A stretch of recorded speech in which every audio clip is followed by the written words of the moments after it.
Welcome to my channel nature Roy once again.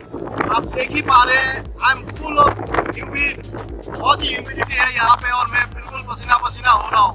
लेकिन good thing is I am sitting in an amazing place. मेरे सामने इतना तेज हवा चल रहा है, मैं आपको क्या बताऊँ। मेरे पीछे the bay of Bengal, I am sitting in front of the Bay of Bengal in a place called Digha.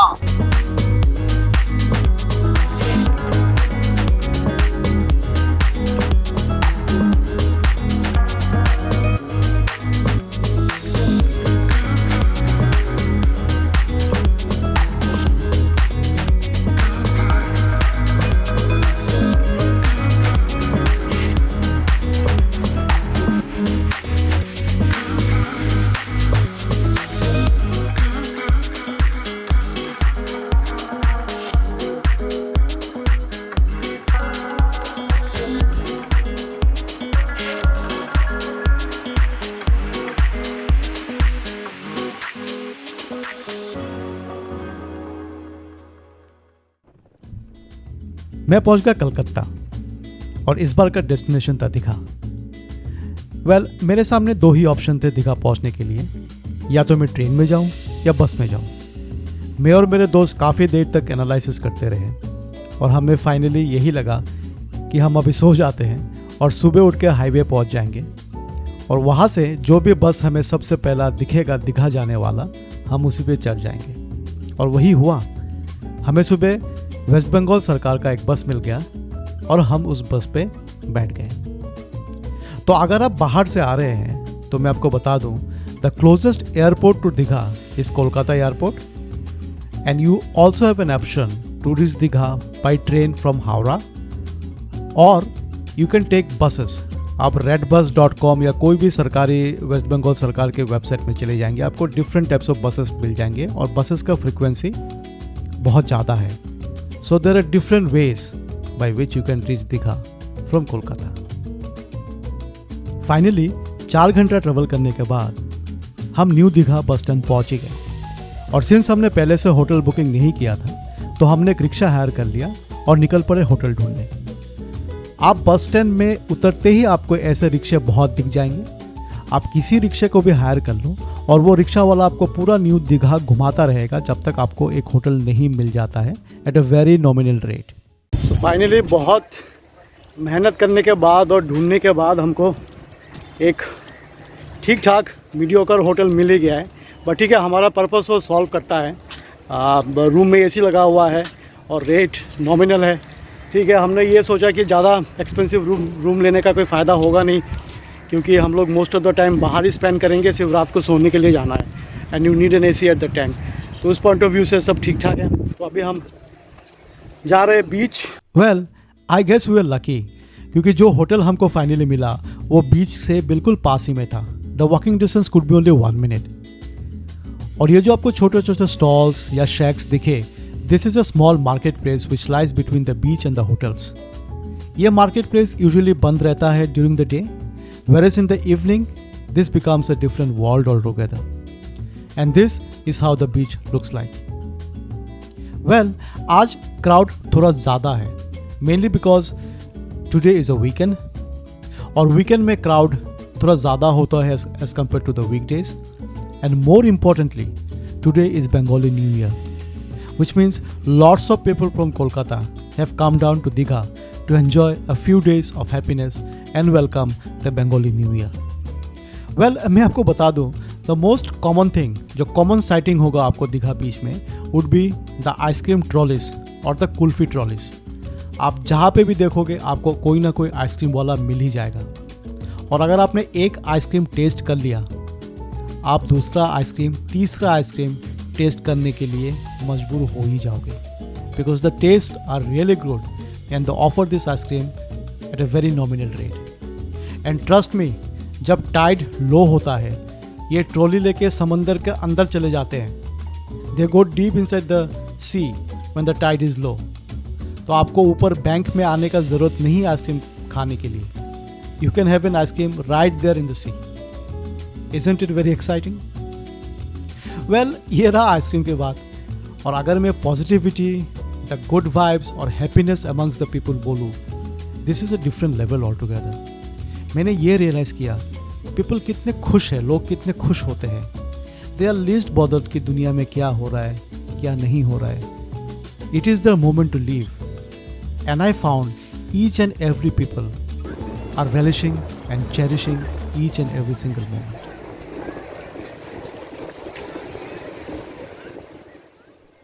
चलिए कुछ इंटरेस्टिंग बातें जान लेते हैं अब दीघा के बारे में। वेल, दीघा का ओरिजिनल नाम बिरकुल था और इसको 18th सेंचुरी में ब्रिटिशर्स ने डिस्कवर किया था। तो बेसिकली दीघा एक सीसाइड रिजॉर्ट टाउन है in the state of West Bengal, and this is considered to be a weekend getaway. Normally Calcutta के लोग वीकेंड में दीघा चले जाते हैं, वहाँ पे 1-2 दिन स्पेंड करके फिर वापस कलकत्ता चले आते हैं।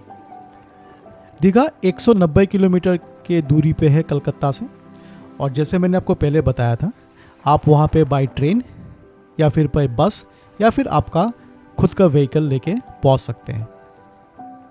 बसेस के ऑप्शन बहुत ज़्यादा हैं। आप किसी भी वेबसाइट, प्राइवेट या पब्लिक वेबसाइट में ऑनलाइन बस जहाँ से बुकिंग होता है वहाँ पे आप जा सकते हैं, जैसे redbus.com हो गया प्राइवेट में, और पब्लिक में जैसे वेस्ट बंगाल स्टेट गवर्नमेंट का जो उनका ऑनलाइन बस बुकिंग सर्विसेज है वहाँ पे भी जा सकते हैं। आपको डिफरेंट टाइप्स ऑफ बसेस मिल जाएंगे, AC, non AC, at different rates, और ये buses throughout the day वहाँ के लिए रन करता है। On the other hand there are hundreds and hundreds of hotels in Digha, और इसका प्राइस रेंज बहुत ज़्यादा है। आई मीन आपको सस्ता से सस्ता होटल से लेके एक्सपेंसिव होटल तक मिल जाएगा। तो ऑन एन एवरेज अगर मैं बोलूँ, आपको होटल 700 रुपये से लेके ऊपर 5,000-6,000 तक मिल जाएगा ऑन एन एवरेज। अगर भीड़ ज़्यादा होता है ऑब्वियसली द होटल का रेट विल गो अप। तो 700 रुपये का जो AC से obviously their standard would be a bit compromised in the sense कि उसमें AC नहीं होगा, may be the rooms will not be too good to live, room से कोई व्यू नहीं होगा एंड ऑल दो स्टफ।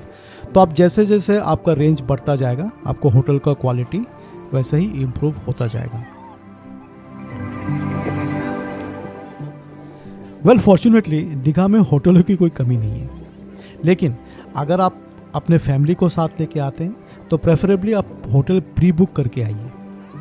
लेकिन इसका मतलब ये नहीं कि अगर आप होटल प्री बुक करके नहीं आते तो आपको होटल नहीं मिलेगा। होटल मिलेगा, लेकिन आपको थोड़ा सा ढूंढना पड़ेगा। इसके लिए आप कोई भी लोकल रिक्शा में बैठ जाइए वहाँ पे, और वो रिक्शा वाला आपको लेके पूरा न्यू दीघा एरिया घूमता रहेगा जब तक आपको कोई होटल मिल नहीं जाता है at a very nominal rate. Now coming down to water sports and water activities, unfortunately Digha में बहुत सारा ऑप्शंस नहीं है आपको वाटर रिलेटेड एक्टिविटीज़ के लिए। ये अब बोट्स मिल जाते हैं आपको, आप एक बोट हायर कर सकते हो, वो 3-4 मिनट के लिए आपको अंदर लेके जाएगा एट अ रेट ऑफ 300 और 400 और 500 डिपेंडिंग ऑन द क्राउड, बस वही है। लेकिन अगर आपके दिमाग में स्कूबा डाइविंग हो, स्नॉर्कलिंग हो, तो ऐसा कोई ऑप्शन दीघा में नहीं है। और एक और ड्रॉबैक दीघा का ये है कि वाटर जो है वो ब्लू नहीं है, ये थोड़ा सा मडी है, वाटर में थोड़ा सा सैंड है, so you have to be mentally prepared for that.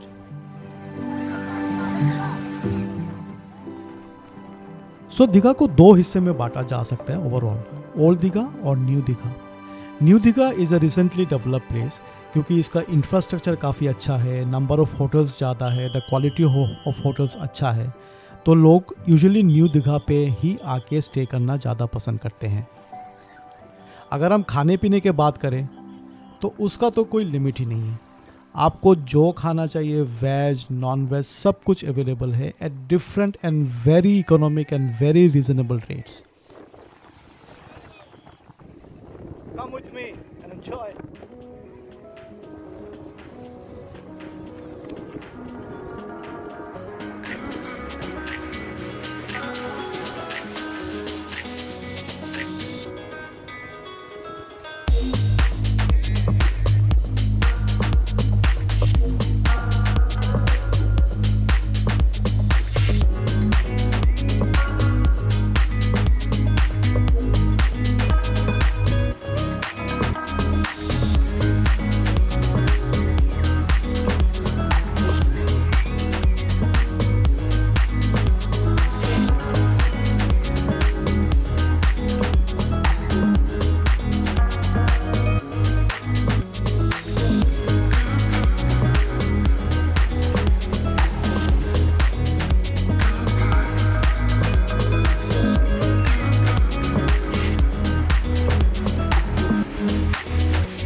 आपको अच्छा लगा कि ये छोटा सा नज़ारा हमने कोशिश किया कि फुल मोमेंट कैप्चर करें एज मच एज पॉसिबल।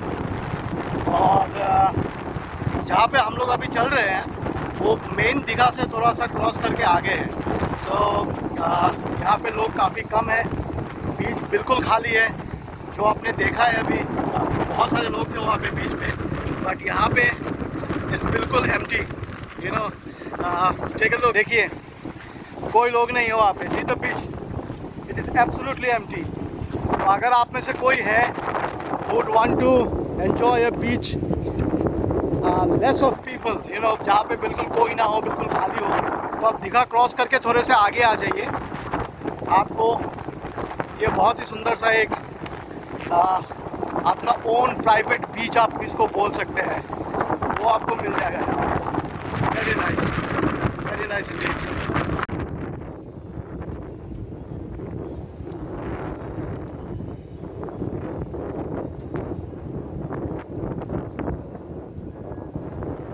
तो हम दीघा से पैदल चल के ये दूसरा एक बीच है, इसका नाम है उदयपुर। हम यहाँ तक पहुँच गए हैं। और यहाँ का डिफरेंस ये है ना कि यहाँ पे आपको लोकल ऑथेंटिक लोग आपको ज़्यादा दिख जाएंगे। आसपास एक भी होटल नहीं है यहाँ पे, लेकिन आपको अगर सी फिश अगर खाना है then this is the right place. मैं आपको ऐसे जगह पे अभी स्टॉल दिखाऊंगा, आप देख के चौंक जाएंगे, इतने सुंदर है ये स्टॉल और बिल्कुल समुद्र के किनारे। तो बने रहिए मेरे साथ और उदयपुर बीच का आप एंजॉय कीजिए।